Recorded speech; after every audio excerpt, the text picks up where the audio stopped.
Yo, what is up guys, welcome back to my channel. Well, if you're new here, my name is Christian and I have a 2009 Nissan 370Z along with a 2006 Infiniti M45 and also a QX50. In this video specifically, we're going to go ahead and talk about the 2009 Nissan 370Z that I have right here in the back.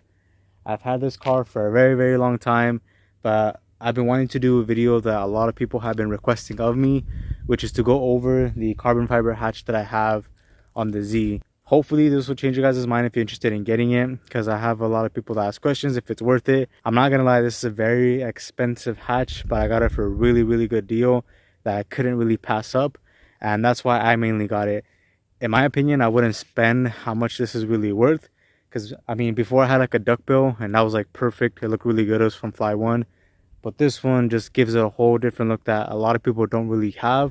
And it's a tonneau hatch from VIS Racing. Let me go ahead and do a quick walk around of the hatch to show you guys how it looks, to see if maybe this will kind of lean you towards maybe not purchasing or maybe purchasing it in the future. But I'll go over everything in detail, that way you guys can pretty much see for yourself if you like it or not. Alright, so here's the 370Z. Let me give you a quick walk around of the hatch. I also want to do this video because I want to put the wing back on the car, and I just haven't done it because I wanted to complete this video, that way the wing doesn't get in the way and I can open it, you know, with no problems. But there you go. It has like a few smudges here and there. I just took it out of the garage and I didn't notice them until right now. But overall, the fitment's actually pretty good. It's not bad. Like right here, you can see a small gap right there, but it's not like really noticeable, if I'm being honest with you. And then here's like the fitment right here. These are aftermarket taillights as well. I'm sure you guys know about them because they don't make really any taillights for the 370Z. Here's the fitment here and there.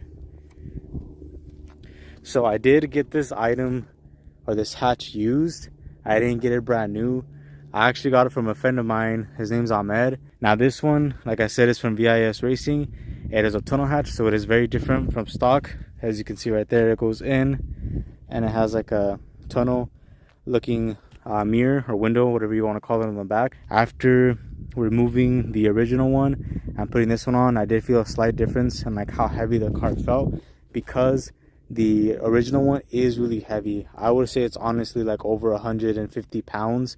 For the other one, this one I can easily pick it up by myself with no help, and I think it weighs maybe like 50 pounds. It's not heavy at all. That's how light this thing is compared to the other one. And a few cool features about this hatch is, of course, the tonneau hatch, and you have this like small duckbill right here. It's actually more noticeable in person. I feel like in pictures and in video it looks very like small. It does have a light as well that does work right here in the back. You have to wire it up. The previous person that had this hatch, they just disconnected the old one. They like cut it, spliced it into this one, and they were just able to connect it to the original connection that comes on the Z. The only issue with this one is I don't think it had a connection for like the antenna, so I couldn't transfer that over. Or maybe I just messed up on my end and I needed to transfer it over. But I don't really have radio in this car. It's really bad. So I have like a aux and or FM transmitter that allows me to play music. So that's how I got away with that, but I can't really listen to the radio because it has like a connection in there for the antenna that gives, you know, signal to the radio. So that's one thing about it that I don't like right now. The fitment on the back is a little off. Like right here you can see that it has like a gap, but it's not like a huge difference where it looks really bad. Like if you look at it from this angle and then you look at it from this angle over here, I mean, you can't really notice it too much. Now, opening the hatch, with this hatch, I feel like it doesn't open as easily, but I have to click it a few times for it to open.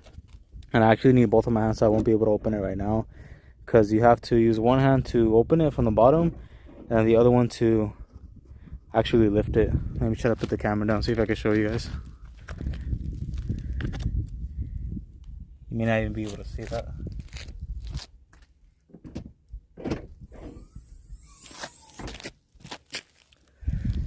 So I'm not sure if I caught that on video, but that's what I have to do in order to open the hatch.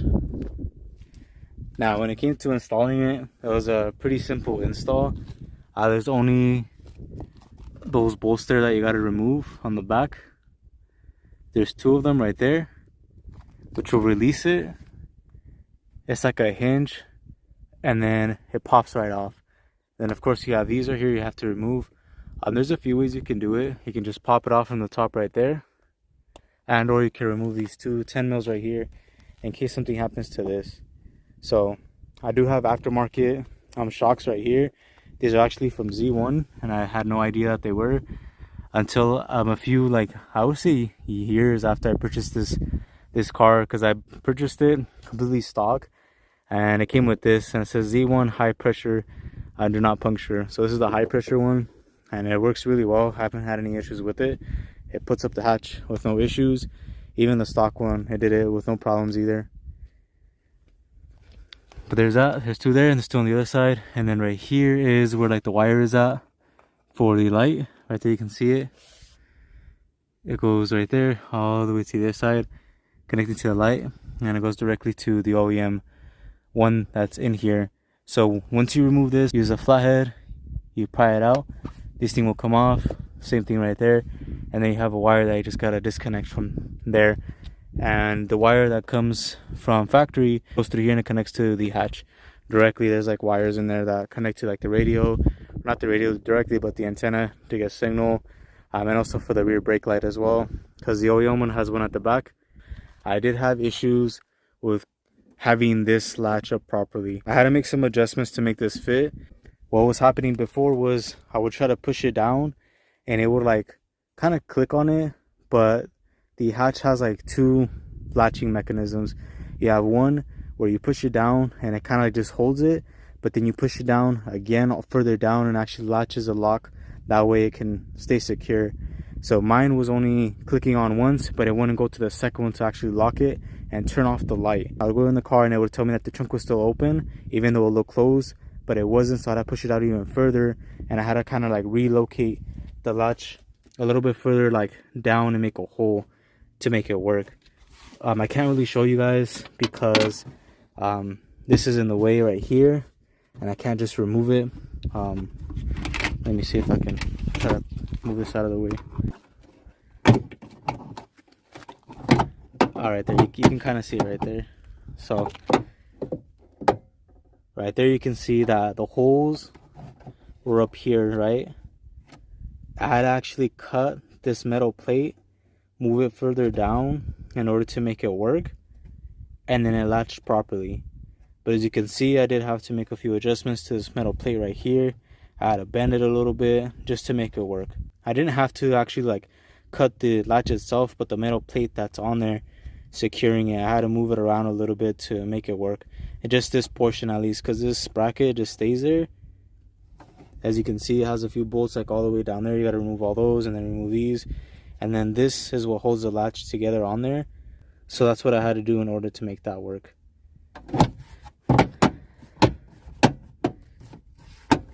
So that's honestly like the biggest drawback about it. I don't think that's something huge that would like draw you back from actually purchasing it, but it is something that I had to deal with it. So you had to make some like custom modifications to the latch in order to make it work. So yeah, that's it. Let me show you a little bit of the hatch. So like right here, I used the same plastic pieces that were on here. I don't know if it already comes pre-drilled to be able to install this. I mean, I would hope it did, but again, I purchased this used, so I already had all this stuff on there. It does look like all this stuff was pre-drilled. As you can see, like right there, it already has those holes and a few things. And then right here, this is how the hatch looks right now. As you can see, it has the glass right here. So I don't think this is actually glass. I think it's plexiglass, which is more like plastic. It's not really like glass itself. So if like you drop it, it won't break because it's more plastic than it is actual glass. Now, if you plan on making like any modifications to the back, like air suspension, and or you want to go ahead and add a strut bar like the one I have here from Brom, it does have perfect clearance, doesn't hit anything at all. I didn't have to cut anything.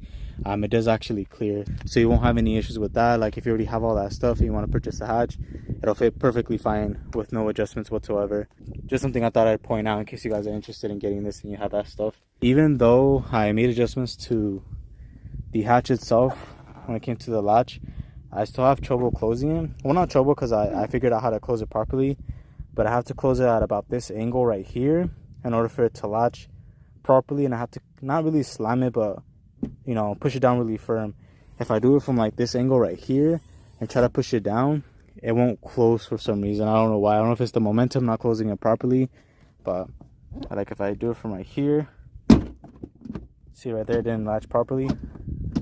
You can see it kind of moving up, so that's not latched. And right now I can't latch it like that. I have to go ahead and open it again, and then I can go ahead and, let me see. So I have to open it again. So let's do it firm this time. There you go, now we're latched. So that's just something I have to do every time I want to open it. It's not super difficult, you just gotta mess with it to figure it out, but I got it after doing that. Maybe you just have to adjust the latch a little bit more to make it work properly. I did take a clip earlier, like driving the car around with the hatch, so you guys can see how it looks. So I'll throw that in right now. All right, and then looking at it from a driver's perspective, right there you can see, pretty clearly what's behind you, what's not. So yeah, it's fine, it does the job. Alright guys, so right there you guys can see the hatch, how it looks with the rear mirror or window. As you guys can see, it's not very big, and right now you can't see anything because of the sunlight, but once we get to another area I'll show you guys again, but you can clearly see the cars behind you. You can't really see it right there, and it's not much different from stock, if I'm being honest with you, because the stock one, even though it is longer, you can't really use much of the space that it even provides anyway. Like, you just need to see what's behind you, and that's really it. I still really use my side mirrors if I want to go to like the side, things like that, as you should, or I speed up just to pass another car. Alright guys, so that is my brief overview on the hatch, what I think about it, if I like it, if I don't like it. Honestly, I like the hatch, even though I had to make a few adjustments here and there. It's still a really good looking hatch, makes it stand out, makes it look different. It's very unique. It's full carbon, it's a lot lighter than stock.